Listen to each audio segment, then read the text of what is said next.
नमस्ते बच्चों, नोटबुक में आपका स्वागत है। आज हम सार लेखन एवं उससे संबंधित विशेषताओं का अध्ययन करेंगे। किसी भी विषय के विकास एवं विस्तार के लिए विचार का होना नितांत आवश्यक है। विचार पहले एक चिंगारी की तरह होती है, जिस पर किसी एक विषय को नया आयाम एवं विस्तार करता है। न्यूटन का मूलभूत प्रश्न कि सेब नीचे ही क्यों गिरते हैं अथवा एडिसन के द्वारा अंधेरे के बारे में विचार करने की घटना ने विश्व के महानतम खोजों को जन्म दिया। अतः हम कह सकते हैं कि विचार एक सूत्र या फॉर्मूले की तरह होते हैं जो एक विस्तृत विषय का निर्माण करते हैं।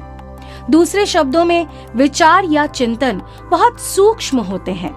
सार लेखन के माध्यम से हम इसी विचार को पकड़ने का प्रयास करते हैं। जिस प्रकार जमी हुई दही को मथकर मक्खन निकाला जाता है, उसी प्रकार चिंतन की प्रक्रिया से मथकर किसी भी सामग्री में से सार निकाला जाता है। भाषा के संदर्भ में यही सार अथवा सारांश है। आइए अब हम थोड़ा विस्तार से जानते हैं कि सारांश आखिर है क्या।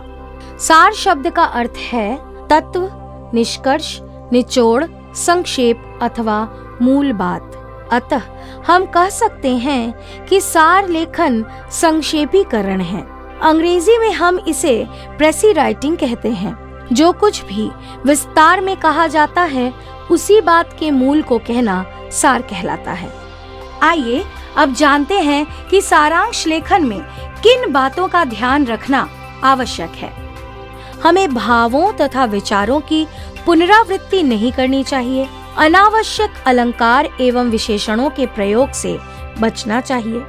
भाषा की क्लिष्टता नहीं होनी चाहिए। समास शैली अर्थात सूत्र शैली का प्रयोग किया जाना चाहिए। सार लेखन करते समय वाक्य एवं विचार में निरंतरता होनी चाहिए। सारांश लिखते समय हमें इन बातों का भी ध्यान रखना चाहिए। गद्य हो अथवा पद्य हो, हमें इसे 2 या अधिक बार पढ़कर मूल सामग्री को समझना चाहिए।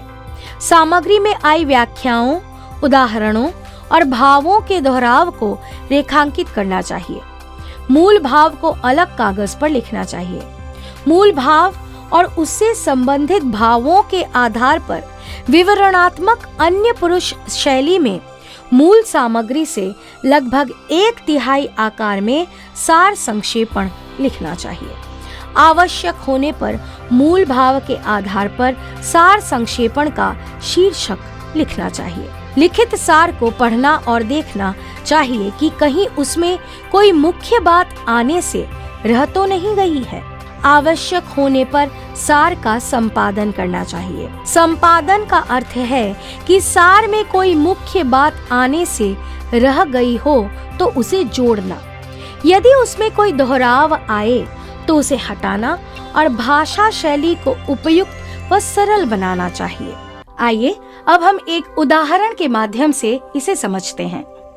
यह देश हमारे पूर्वजों का परम आराध्य रहा है। उनकी सभी साधनाएं, सभी उद्योग, सभी कामनाएं देश को सुखी और समुन्नत बनाए रखने के लिए हुआ करती थीं। इस प्रकार उनकी देशभक्ति उच्च कोटि की थी। उनकी राष्ट्रीयता देश की मिट्टी और जल तक को परम आराध्य मानती थी। वही परंपरा आज भी हमारे अंदर संस्कार के रूप में विद्यमान है।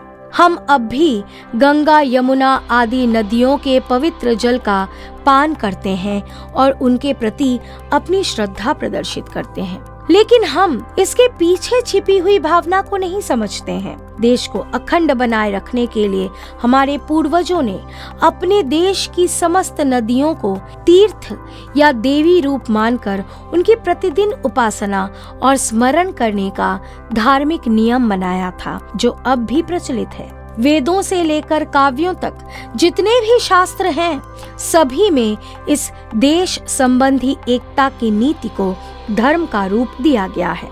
आइए अब इसका सारांश देखते हैं। शीर्षक हमारे पूर्वजों की राष्ट्रभक्ति। हमारे पूर्वज जल एवं यहाँ की मिट्टी को अपना आराध्य मानते थे। गंगा, यमुना जैसी नदियों को पवित्र तीर्थ स्थान मानना उनकी इसी भावना का परिणाम है।